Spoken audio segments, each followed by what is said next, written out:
Jangan hidup hanya berdasarkan apa kata orang. Sebagai siswa, kamu harus menjadi dirimu sendiri dan tampil berbeda melawan arus, bahkan ketika yang kamu lawan adalah kekuasaan. Assalamualaikum warahmatullahi wabarakatuh.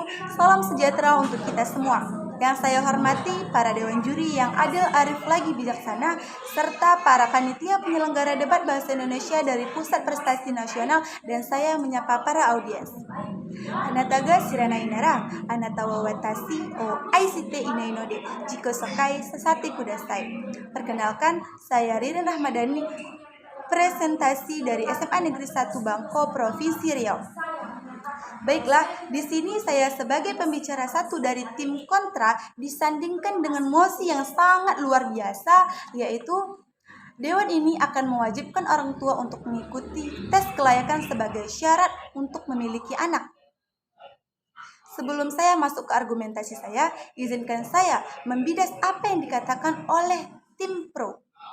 Terkait pada asuh anak, tim pro mengatakan bahwa banyak sekali orang tua yang ditekan oleh lingkungan atau pasangannya untuk memiliki anak, padahal secara mental dan psikologis belum siap diberi tanggung jawab. Dari situ kita bisa simpulkan bahwa masalah pola asuh anak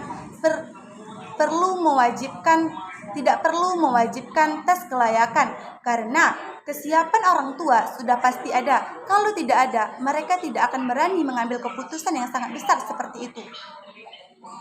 Selanjutnya, tim pro mengatakan bahwa uji kelayakan di dunia pemerintah.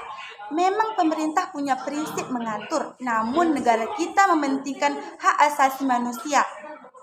Dan tim pro mengatakan bahwa anak terlambat jika sudah dewasa. Tidak ada kata terlambat sebelum kita selagi berusaha, bukan? Jika diwajibkan orang tua untuk mengikuti tes kelayakan tersebut sebagai syarat memiliki anak, bagaimana negara kita ini? Bagaimana negara kita ini bisa maju? Bagaimana dengan penerus bangsa Indonesia? Jika diwajibkan atas orang tua untuk mengikuti tes kelayakan tersebut. Sebab dengan mewajibkan orang tua untuk mengikuti tes tersebut, itu hanya akan membuat rasa tidak percaya diri pada setiap orang tua yang bakal ingin mempunyai anak. Mereka akan hanya berpikir, oh saya belum siap, oh saya belum pantas, akibat pemerintah mewajibkan tes kelayakan tersebut. Dan jika ditetapkan diwajibkan, itu sangat tidak adil bagi orang tua yang bermasalah dalam mempunyai anak, entah itu dalam segi kemandulan. Sebab sila kita mengajarkan keadilan sosial bagi seluruh Indonesia, bagi kerakyatan seluruh. Sebab sila kita mengajarkan bahwa keadilan sosial bagi seluruh rakyat Indonesia, bukan? Selanjutnya, tim pro mengatakan bahwa aksesibilitas orang tua yang tidak siap memiliki anak akan membahayakan si anak. Bagaimana tim pro bisa mengamini hal tersebut jika tidak ada fakta di atas nyata? Tim pro hanya menduga-duga tanpa nyata, bukan? Dan bagaimana pemerintah bisa menggunakan referensi yang sama karena Indonesia memiliki ragam budaya dan bermacam suku bangsa. Mungkin kepala kita sama warnanya hitam, tapi tidak dengan hati, pikiran, bahkan prinsip. Lalu tim pro mengatakan lagi bahwa mewajibkan tes ini akan mendorong kesadaran orang tua untuk memperhatikan, untuk mendidik anak mereka, dan mendidik anak mereka. Ini sangat tidak baik jika kita banyak bergantung dan berpatokan pada pemerintah. Sebab bagaimana kebebasan orang tua dan anaknya itu sendiri, bukan? Melanjutkan argumentasi saya tentang musik kita yang sangat luar biasa ini, yaitu Dewan ini akan mewajibkan orang tua untuk mengikuti tes kelayakan sebagai syarat memiliki anak. Saya tidak yakin dan saya meyakinkan Dewan Juri tentang mewajibkan tes kelayakan orang tua memiliki anak sangat tidak relevan.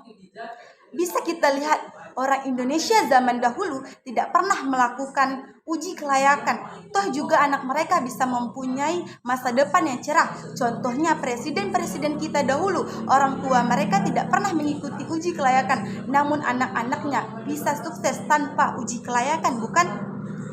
Sukses tanpa uji kelayakan. Sebab apa? Setiap orang tua sudah siap dan sudah yakin sebelum memiliki anak. Di sisi lain, cara pandang tim pro tentang Mosi ini sangat tidak layak, sebab bisa saya katakan bahwa mereka tidak memandang hak asasi manusia di negara ini. Karena kita punya kebebasan untuk berekspresi. Sesuai pasal 28 ayat 1, setiap orang bebas memeluk agama dan beribadah menurut agamanya, memilih pendidikan dan pengajaran, memilih pekerjaan, memilih kewarganegaraan, memilih tempat tinggal di wilayah negara, dan meninggalkan serta berhak kembali. Dewan juri yang kami hormati, tidak ada jaminan untuk mewajibkan tes kelayakan memiliki anak akan membuat orang tua layak pantas, bukan? Sebab bagaimana dengan orang tua psikologi, orang tua yang hebat, kadang bahkan anaknya sendiri bisa lari dari jalur yang namanya sehat. Dewan juri yang kami hormati, seperti yang kita ketahui bahwa dalam ketentuan pasal 28B Undang-Undang Dasar Negara Republik Indonesia tahun 1945 dicantumkan bahwa setiap orang berhak membentuk keluarga dan melanjutkan keturunan melalui perkawinan yang sah, serta negara menjamin hak anak atas kelangsungan hidup, tumbuh dan berkembang, serta berhak atas perlindungan dari kekerasan.